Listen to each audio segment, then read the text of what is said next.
Good morning. Good morning. Good morning, guys. Hope you're all well.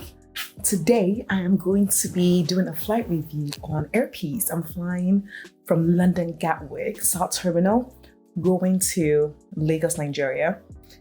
And yeah, I'm super excited for the flight.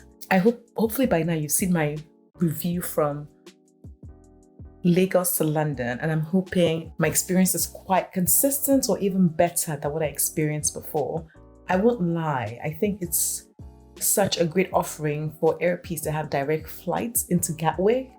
Gatwick is very accessible, and obviously the pricing is quite competitive compared to comparable airlines like British Airways and Virgin, who would also do direct, but to Heathrow. But yeah, so first things first, I actually want to talk about the communication that I've received from Airpeace for this flight that I'm going on today.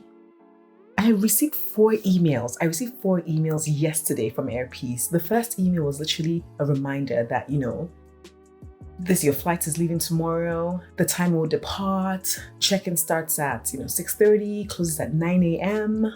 Very clear to see that check-in arrivals, anybody coming after 9 a.m. will not be accepted. It also specifically tells you the zone you'll be checking in at. What else does it say? It tells you that, to avoid delays, all passengers are required to weigh their bags prior to approaching check-in counter, and that bag reshuffling or rearranging at the counter is not permitted, will result in affected passenger being asked to rejoin the end of the queue. You know what? I feel like Airpeace understands its customers, Nigerians, and even though it's quite, the email is quite, it doesn't look fancy, I feel like it gets to the points of what Nigerians need to know. Like, what time am I leaving? What time can I get there for? They also provide a link for you to book your, pre-book your ride. I think they have a collaboration with a company where you can book your ride to the airport. Yeah, so that was the first email. The second email was literally like a reminder about your luggage. You're only allowed hand luggage that is 10 kg, basically. After that, again, the same reminder about the luggage again. After that email again, another reminder of just the flight and your check-in times. I think it's smart. It's smart because Nigerians need reminding. So kudos to Airpeace for this. They understand their customers very, very well. Yes, guys. So I want to know, guys, let me know if you've flown Airpeace before. What were your thoughts? What could be improved? And yes, let's do this. Oh, I should state, I am taking, let me show you guys. This is what I'm flying with. This is one of my suitcases I'm carrying with me. This is a second check-in luggage. I'm allowed to check in at 23 kilos, I believe. Or is it 25? 23 kilos, I believe. And this is my hand luggage. Personalized, that I'm carrying with me. Let's go.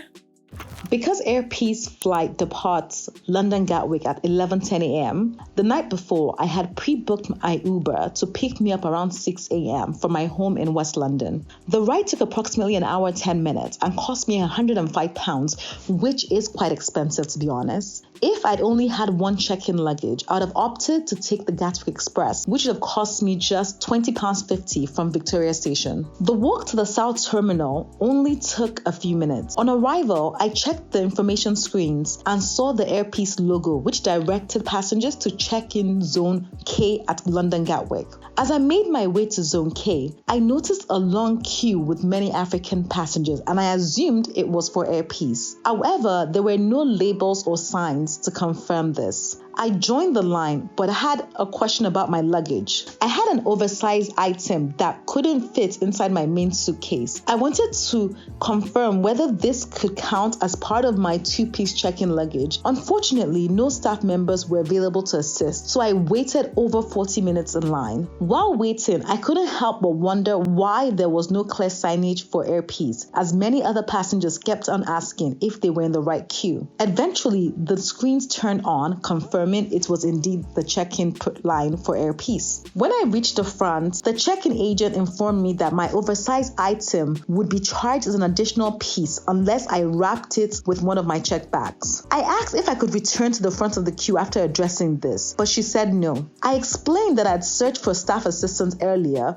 but she reiterated that there was nothing she could do. I headed to the bag wrap shop, a quick 20-30 second walk from the Air Peace counter, and spent around £20 to wrap my luggage. Upon returning, I approached the business class check-in line to explain my situation. Initially, the staff refused to assist, but after pleading my case and explaining the lack of assistance earlier, they relented. At the front of the business class queue, the check-in agent initially refused to process me, but later complied after speaking to the staff member who allowed my re-entry. Kudos to Air Peace for handling this fairly. While their strict rules maintain order, it was reassuring to see some flexibility and understanding of unique circumstances. Check-in was smooth after that, and I dropped my awkward luggage on the conveniently located oversized baggage section, which was next to the Air Peace check-in area. After passing through security and duty-free, I made my way to the gate area. I saw the Air Peace flight scheduled for 11:10 a.m. on the screen, already marked as boarding at gate 33. Odd, as it was only 9:09 a.m. I suspected this was just a strategy to get Nigerians to the gate early. Let me tell you, the walk to gate 33 was long. I definitely got my workout in for the day. Hi guys, so we literally checked in, got through security, and waiting for the flight. It's at gate 33, which is somewhere over there. We just currently have breath, just had a sandwich. And I thought I'll talk about my experience checking in. So I thought by being early that I would it'll be very quick, but there was a lot of queue. The queue was quite long. And I had this issue where I had this rod that couldn't fit in my suitcase. So it was a separate package. And I didn't know what to do with it. I've never had that experience before of having this sort of like the package outside of my normal package, my two normal suitcases. And I was looking for someone to speak to outside of the speak to about what do I do, what do I do essentially.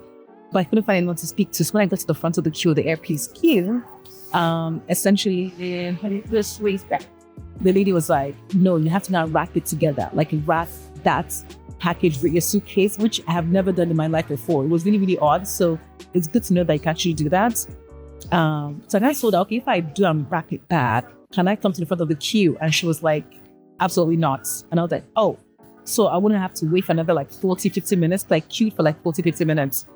And she was like, no. And I said to her, please. She was like, no, that they don't allow that. And also, can I get some business client queue after? She was like, no. I said, can I speak to somebody? She was like, no, that I can go and speak to somebody after about it anyway. So I went and wrapped my suitcase. I think it was £18. I'm not sure. I'll put the price up. And after I wrapped the suitcase, I went to the business class line. When I got there, there was this lady there. I think she's sort of definitely a Nigerian lady, sort of overseeing things. And I spoke to her. I said, you know what, I'm not in business class, but I'm on this queue. And she was literally like, no, really firm that you cannot say it's queue. So when I explained everything I've been through and the fact that I was looking for someone to ask prior to even queuing what to do, I didn't find anybody. That's the reason why I waited 40 minutes to then find out. Basically, I asked her if she can let me. And after talking, she allowed it. And I won't lie, that's probably my highlight of my trip so far, simply because I think sometimes, companies can be very rigid, airlines, with regard to rules, so you can't use, business class or whatnot. But I'm happy that she was able to use her own judgment to see that I've already queued for so much time. And not only that, I was looking for help, I didn't find the help, right? So I'm really, really happy about that. That really made it. As I don't know that girl's name, but she was really, that woman's name. She was really fantastic and really sweet, just like. So 2 suitcases, less than 23 kilos. What I also noticed in general was that you were not, they didn't wear a cabin luggage, which I thought was really odd. Did you think they weigh it? But I then saw a sign there that basically said that they weigh a cabin luggage when you're about to board the plane, which makes more sense actually, because people can always make their suitcases, cabin luggage lighter at the check-in counter. But yes, guys, so went through security, bought some stuff from duty free, Chanel perfumes and gifts for people back from Nigeria. Then made my way to gate 33. What I noticed at gate 33, or not gate, on the notice board, is that they said that the flight was boarding already. And I was like 9 a.m. and the flight's about, I think it's like 11:10 leaves. And I was like, how is it boarding at 9 a.m.? Anyway, I'm here then. I've been here since and it's not boarding. I think we just do that to hurry Nigerians to get to the gates on time, which makes sense. But yes, guys, so that's a quick debrief before the main dish, the flight experience. So yeah, hope you guys are enjoying this so far. And if you are, yeah, give it a thumbs up. When I finally arrived, the flight was not yet boarding. Later on, boarding began by seat numbers. As I made my way to the plane, I noticed the aircraft was named Aluli Peggy Onyema. If you didn't know, the Airpeace CEO names each plane after a family member. Today's aircraft was a Boeing 777. The staff greeted us warmly and politely as we boarded. I walked through the business class cabin into the economy, configured in a 3-3 layout. My seat number was 33K. The seat was clean and offered sufficient leg room for someone like me, 5'3" tiny person. Let's talk about the restroom. The restroom was standard size with a baby changing table, a working toilet, and toiletries like hand soap, disinfectant, and air fresheners. There was also a hook to hang your bag, a small but appreciated detail that most people don't actually recognize. Tip here, never leave your handbag unattended when using the washroom. Take it with you. Back to my seat, we were given sealed blankets and small fluffy pillow. The seat pocket contained the safety card and the Airpeace in-flight magazine named Alice. The seats had a leg rest and the recline feature was essential for the near 7-hour flight. However, the in-flight entertainment remote was located in the armrest and was quite tricky to remove. I nearly broke a nail. Before takeoff, we were given an amenity kit with socks, an eye mask, a toothbrush, a comb, earplugs, and an Airpeace branded pen. Our flight scheduled for 11:10 was delayed. At 11:44 a.m., we were still on ground due to baggage latching issues. At 12:03, we were informed that we were waiting for a pushback truck. I appreciated the consistent updates.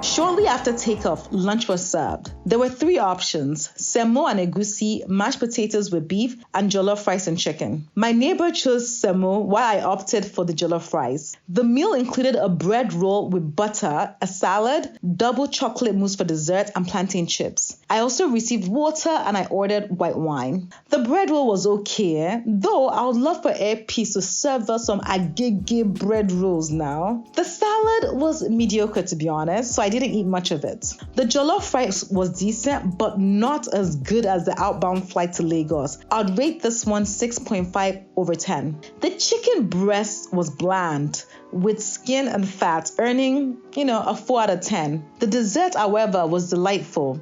I didn't find a spoon, so I used my knife to eat it. Later on, I enjoyed my plantain chips, which was a perfect 10 over 10. Key to note, no headphones were provided, so no one on the flight could use the in-flight entertainment system. There were only 5 African movies available to watch, including some Nollywood and kid options. There's no Wi-Fi or charging points on board, so ensure you have a power bank if needed and you charge all your devices. Before landing, we were given a snack box containing orange juice, a turkey sandwich, which I didn't eat. I wish they had, other options here, like a vegetarian option. Also a tangerine and milk and sugar for tea. The orange juice was lovely and the tangerine was very sweet. I spent the rest of the flight watching downloaded shows on Netflix.